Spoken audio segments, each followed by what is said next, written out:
2023年7月、マニラオルティガスセンター。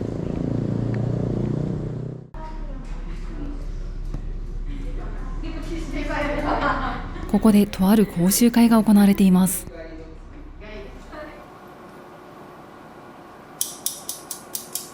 今、前髪を切って、Right now, di ba nag-start tayo sa bangs? 前髪の角を取って、 Kinuha natin yung corners of the bangs. そのまま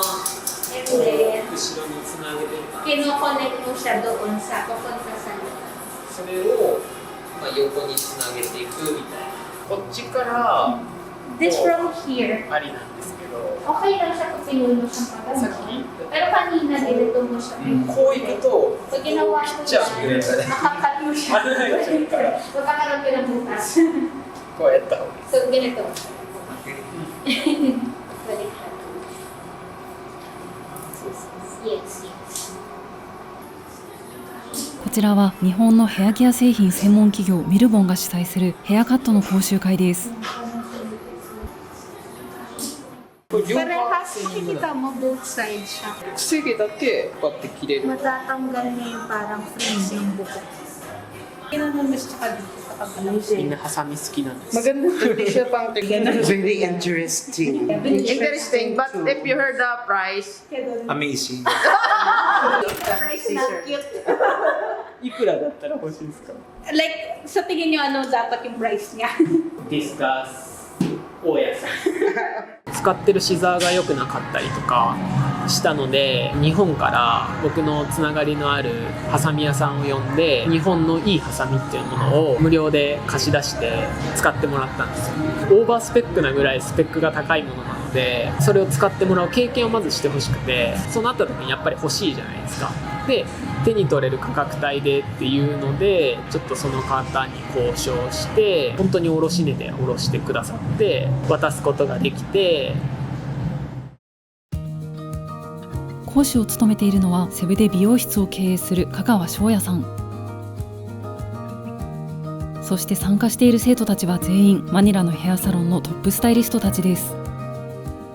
実は自身も美容室を経営する香川さんにとって彼らは競合相手でもあります。なのになぜ香川さんは自分のヘアカットの技術を彼らに教えているのか。今回は日本の美容の技術を通してフィリピンの社会格差を縮めようと挑戦する日本人美容師のストーリーを追いました。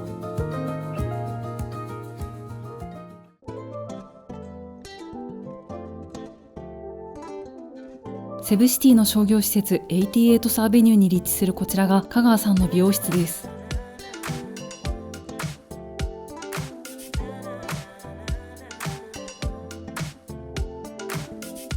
スタッフはまず店長でスタイリストの香川さん、そしてカラーリストのレイナさん、お二人はご夫婦でもいらっしゃいます。さらにケアリストのケンジさん、現在スタイリストを目指して香川さんの下で修行中でもあります。そう、セブの美容室でありながらスタッフは3名全員日本人なんです。そして使っているヘアケア製品もアイロンもドライヤーもこのシャンプー台も全て日本製です。ここまで徹底しているところはないんですね。僕らは日本にあるものをまんま持ってきて、ここは日本だなって言ってくれるぐらい妥協なくしたいっていう。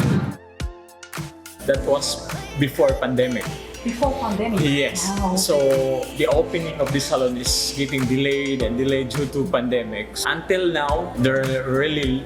doing well, doing good. The people in Cebu really love. I was not even expecting that Love Hearts and the salon could be this famous as of this time. Because there's also this first Japanese salon here in Cebu. They're catering, I think 80 to 90% of their clients are Japanese people. This salon now, almost 100%, or I think 90%. Am I right, Chuya?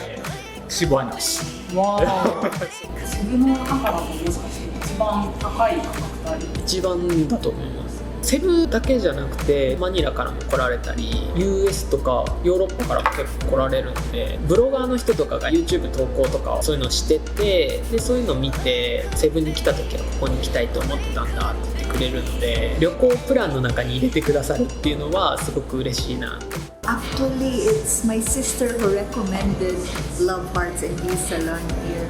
Then when I tried it, I got stuck here already. I like the exclusivity of the salon. Not so many people, and then they don't entertain. So walk-ins, you have to do reservations first, which I do appreciate. Here, it's little bit more pricey. Yes, yes. It doesn't matter for me. It doesn't matter because you get quality. Extra services, the trainee, the head massage, the back massage, really worth it. The service and everything. I don't plan to transfer to another salon. Wow. 出身はどちらですか？出身は大阪です。大阪の枚方市っていうところですね。枚方の高校に行ってて、大学は枚方で一人暮らししてました。美容師になりたいは結構後で、高校2年生の進路を決めるみたいなタイミング。進路を決めるにあたって美容師だってなったなんか理由ってあります？理由がですね、僕が小2の時に4歳の妹が突然病気で亡くなったんですよ。前触れもなく朝起きたら亡くなってるみたいな。僕母親が美容師なんですけど、その母親の姿見てて美容師になりたいってその子は言ってて、その子の思いを叶えるっていうのが一番僕的にはやりやすいことで、どうせやりたいことなくて例えば会社員になるとかっていうよりかは、なんかその子のことまずやりたいなって思って、だから美容師になりたいってなって、母親の後輩さんがその時カンボジアで美容師をしてたんですよ。視野広げるために高校の夏休みとかで遊びに来たら一人でカンボジア行ったんですよ。プノンペンですか？それプノンペンです。2週間ぐらい泊まらせてもらって、海外で美容師するってこんな感じなんや。そこで僕新しい夢ができて、海外に行きたいが僕の夢なのでっていうのと、妹の美容師したいが掛け合わさって自分のやりたいことになってやりたいことができたんですよね。呼んでくれて最初体験したっていうのがすごいローカルな日本人が持ってるカンボジアのイメージっていうのプラス、その人が見せてくれた富裕層の人たちみたいな世界のギャップがすごい感じちゃって、このギャップどうにかなんないかなってずっと思ってて、美容室ってハサミさえあれば挑戦誰でもしやすいじゃないですか。こっちだと資格がないので。でも挑戦する人がそこまで多くないっていうのはあんまり夢がないからであって、美容室のその上限幅を広げて、でそこから教えたフィリピン人スタイリストの子がすごい成り上がったみたいなエピソードができれば、一個夢みたいなのができるのかな。フィリピンの子供たちの夢の中に割り込みたいですよね。美容室の業界で言ったらスキル身につけるのが一番手っ取り早いのかなと思って、でもそれを教えられるところがないからそれを作って、でも教える人になるには僕がその一番富裕層って呼ばれてる人をターゲットにしてないとネームバリューにならないので、フィリピンっていうカットが500ペソの国でいくらもらってるっていう方がネームバリューになるかな。で僕の技術を覚えたらいくらぐらいまでもらえるようになるんじゃない、頑張ってみようよっていうので教える方がみんな頑張れるかなと思って、こっち来て市場調査してローカルなサロンさんとか見て、何百ペソ何十ペソでカットしてたらやっぱり生活は豊かにならないと思ってて、富裕層向けのサロンがそもそもそんなになかったので、はい、まあそのレベルのお店でだいたい金額感これぐらい取ってるから、うちは倍以上にしとかないと、僕がね、例えば貧困層マーケットでやってると逆に食い縁を潰してしまう可能性が出てくるので、僕の独り勝ちになっちゃって、それはしたくない。一番高い技術と高いプライスをもらうことによって美容業界の上限をまず上げたくて、マックスでも500ペソとか言われてたんで、そこを今3000ペソ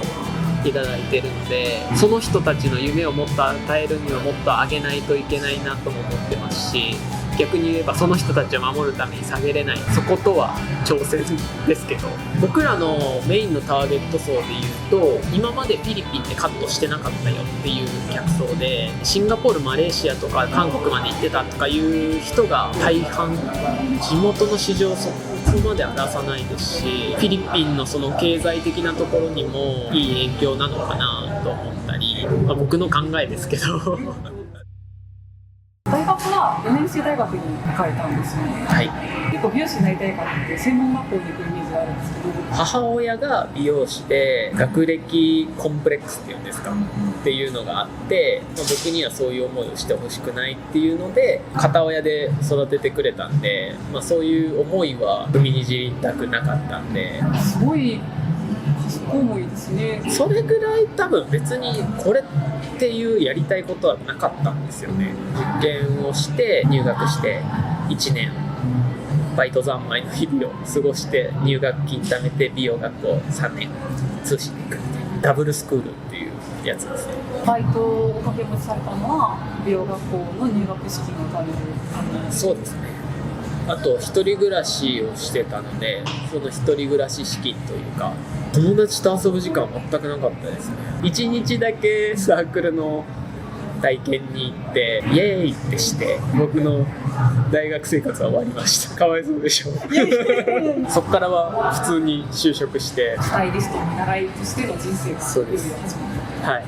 朝7時出勤、夜中2時3時までレッスンして帰るみたいな毎日。睡眠時間も本当に3時間ぐらいですかね。取れて3時間ですね。カリキュラムってやつがあって、それをクリアしたらチェックがあってスタイリストデビューができるみたいな感じなんですけど、一番早い人で2年半って言われたんですけど、僕1年半でデビューできなかったら、僕の中でですけど妹のその求めてるようなスタイリストではないなと思ったんで、1年半でやらなかったらもう美容師は辞めるぐらいの覚悟でやってました。実際どうだった？ 1 年半でデビューして、スタイリストデビューしてから次トップスタイリストになるまでも課題であって、デビューして2ヶ月後でトップスタイリスト行って、そこからずっとトップスタイリストで。自分でどう思うか教えてほしいんですけど、才能があるのか、それともすごく努力したいのか。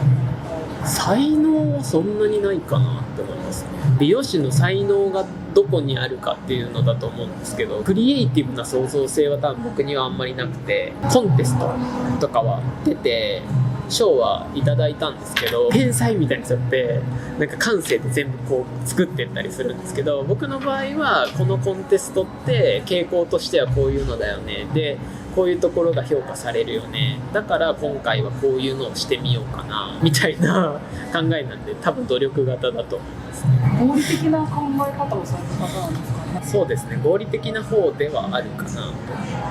いますね。大学の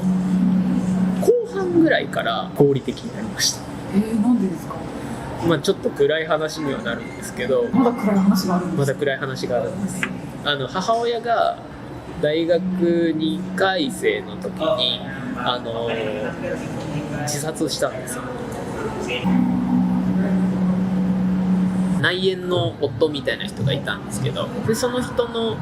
連れ子が2人いて、いきなり3兄弟になったみたいな。5人で暮らし始めた。そうです。その時はすごいバランスは取れてたんですけど、僕がその一人暮らしをきっかけになんか3対1じゃないですけど、そういう構図ができちゃって、母がちょっと一人劣勢に立つじゃないですけど、なんか変なバランスになっちゃって、後々ですけどすごい責任じゃないですけど、なんか僕がいたらなみたいなのもあったりとかしたので、反省して合理的にそこを僕がうまく円滑に回せてたら多分良かったんだろうな、後々どうなるだろうみたいなちょっと想像をしてからじゃないとやっちゃダメだなって、今でもなんか夢とか出て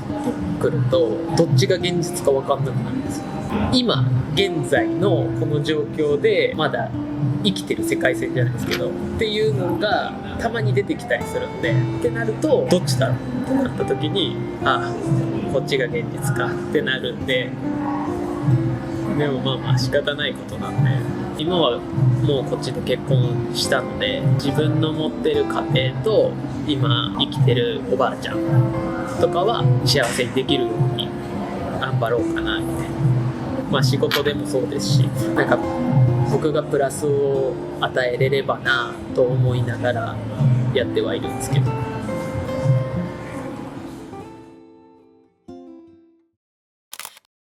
トップスタイリストになって数年後、当時勤めていたヘアサロンでセブ出店の計画が立ち上がり、香川さんと玲奈さんに出向の声がかかりました。もともと海外志向が強かったお二人はその誘いに即答。すでに物件も契約し、内装や物品の手配も済んだ上でセブ入りしましたが、そこはフィリピン。実際に来てみるとほぼ何も進んでおらず、オープンがずるずると伸びていったそうです。そして迎えたのが新型コロナウイルスによるパンデミック。フィリピンは後に世界最長と言われることになる長いロックダウンに入りました。自由に外出することすらままならない日々。さらに美容室のサービスは濃厚接触に当たるとして政府が営業の中断を命じました。3人で来てて、3人で頑張って準備してたんですけど、1人ちょっと限界なんです。そ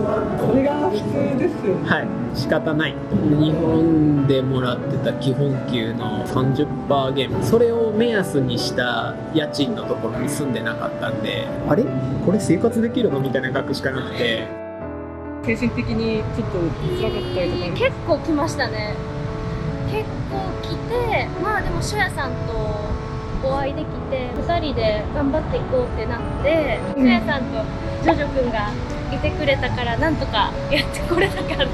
て。逆に一人だったらめちゃくちゃ辛い。いや、多分辛かったと思いますね。何も多分先が見えなかっただろうなっていうのはあったんですけど、まあ一番にすごいシュヤさんが先を考えてくれてたので、安心してついていけたかなっていうのは、美容師としても休めるチャンスが今ぐらいしかないねっていうのをポジティブに捉えてたんで、だから良かったのかなって思いますね、全部が。体力的にもですし、もう体調も結構ボロボロだったので、体調整えれていい充電期間になったかなと思って、そこからスタートしたのでパワーがある状態でできたかなっていう。日本の美容室とフィリピンの美容室一番違う。まあ一番は技術力、アシスタントをそんだけ拘束することなんかできないじゃないですか、フィリピン。日本でも今だいぶ減ってきてはいると思うんですけど、ブラック企業って言ったらあれですけど、まあそれの副産物的なところの技術かなと思ってて、なので、まあ、業界の技術力が、まあ、他の国よりかはちょっと頭出たかなっていう。一番最初セミナーもらった時に、今流行りの韓国風のボブスタイルの切り方を教えてくださいって言われたんですけど、分かりましたって言って、僕何も問題ないと思ってたんで行ったらまっすぐ切れなかったんですよね。長さ。はい。だからまっすぐ切れない人に対してスタイルを教えるってむちゃくちゃ難しいじゃないですか。これはダメだと思ってプログラム1年でがっつり組んで、本当に基礎編からハサミの開閉から。専任のカラーリストがいるのはこちらのブースだけっていう。そうですね、カラーリストって言われたらやっぱり皆さん結構安心してくださるんで、それはなってよかったかなって思いましたね。その人の肌とか見て考えるっていうのは日本では当たり前なんですけど、講習に行ってみて皆さんのカウンセリングの仕方を見てても、日本で10年前ぐらいのカウンセリングの仕方をしてて、このカウンセリングしてもこの人のお客さんの肌色には似合わないでしょみたいなことを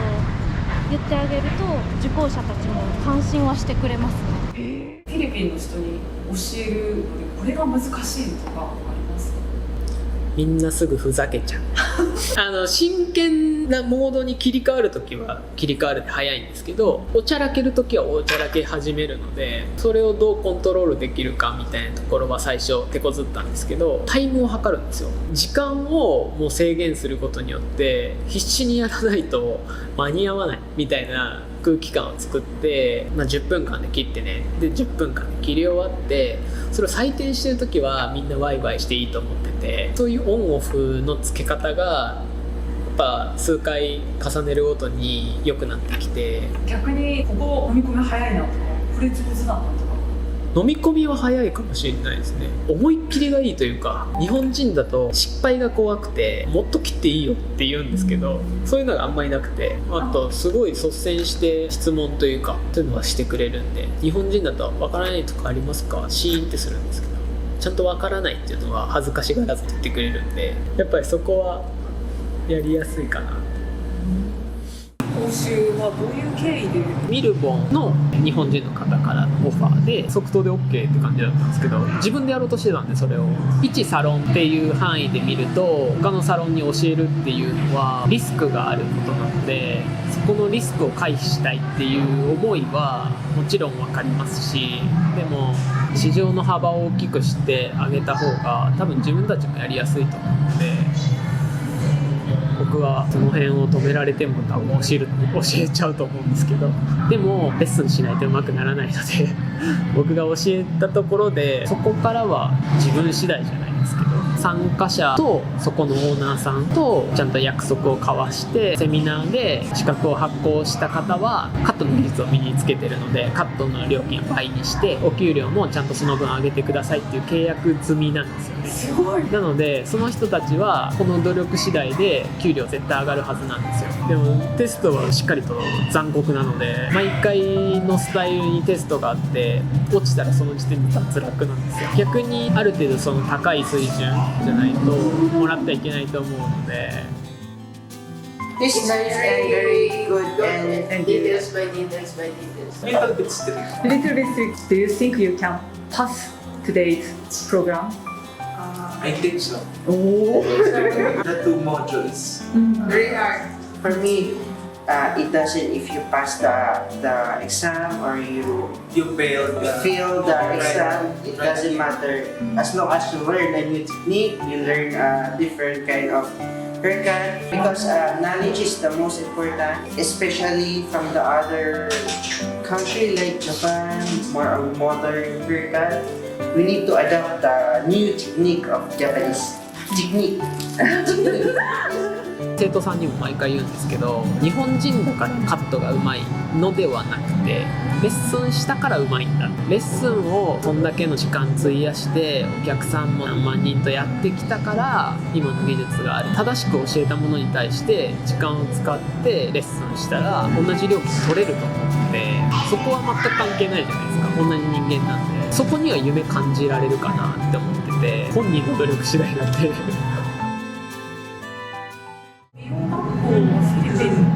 ないですね。全くない。全くない。日本はこう国家資格あるんです。国家資格でフィリピンではす。ないです。だから明日から美容師って言ったら美容師です。だから独学になって癖がついてとかになっちゃうので、その辺をちょっと整備してあげたくて、僕一人でだと影響を与えられる範囲が少ないんで、その影響力をどこまで大きくできるかかな。で、日本人美容師さんをこっちに連れてくるっていうのもまた別軸で考えてて、日本のその業界って結構飽和状態になってたり、飽和って言ってもちょっとずつ衰退してってるっていうのが現実なんですけど、若手の子とかは少しずつ気づき出してるというか、新しい選択肢で海外美容師っていうのはどうっていうのを提案しようと思ってて、フィリピンでずっと働きたいっていう人は少ないと思うんで、例えば自分の行きたい国がオーストラリア、アメリカだっていうのであれば、それのステップアップじゃないですけど、その子の目標が達成できた時に僕も応援して送り出したい。来てもらってる期間の間になんかそういうフィリピンの美容師さんたちにも刺激を与えられる人が増えるんじゃないか。今高校生ぐらいの子で、海外に興味があって美容師もやりたいって子がもしいたら、ペルーとかフィリピンとかで美容師やるのっておすすめできますか？おすすめれますね。ただやっぱり美容師としてのそのスキルは日本のクオリティがすごく高いので、一度経験してから自分で成長が止まってしまうって思った瞬間が、なんか海外に出る時なんじゃないかなっていうのは思いますね。それこそ日本人とその海外の人の髪質って全く違うので、水の質とかも違う。水の質も違いますね。なのでいろんな方法でやったりとか、日本の時とは違うなんかスキルとかが身についたりしますね。こっちに来た後の方がなんかカラーリストとしては成長したかなっていう。僕が巻き込んだ人に関してのセカンドキャリアじゃないですけど、次進むのが別の国で海外美容師をしたいとか、そういうのであれば次のお店探しも僕は手伝いたいですし、逆に別の職業に就きたいんですだと、今僕が関係性広めていってる、例えば観光業工学学校に就職とかもありだと思いますし、フィリピンに美容代理店を作ったりとかも計画してるので、そこの社員になるとかもありだと思いますし、いろんな道を用意してあげられるのかなと思ってて、挑戦したいっていうのを一番大事にしたいなと思って。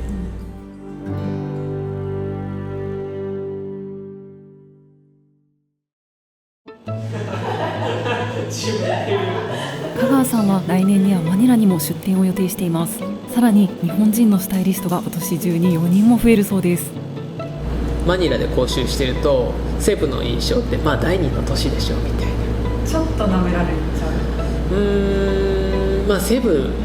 かみたいな、もっと自分にネームバリューというか、そういうのが必要だなって。やっぱり地方から盛り上げるより首都から盛り上げた方が成長も早いと思いましたし、香川さんご自身は行かれるんですか？行き来になります。今のところ順調そうですか？どうなんですかね。まあうまくいかないのがフィリピンだと思ってるのでまあその辺はあんまり焦らず、最終的にいいものができればいいかなと思ってて。フィリピンの社会格差は今日明日の取り組みですぐなくせるというものではありません。だからこそ今ある格差を踏まえた上で、貧困層の職業の選択肢を増やし、徐々に格差を縮めていく。日本の高い技術を習得し教えることができる香川さんだからこその確実性の高い取り組みです。これから関わる人たちがさらに増えていって、取り組みの輪がどんどん広がっていくのがとても楽しみです。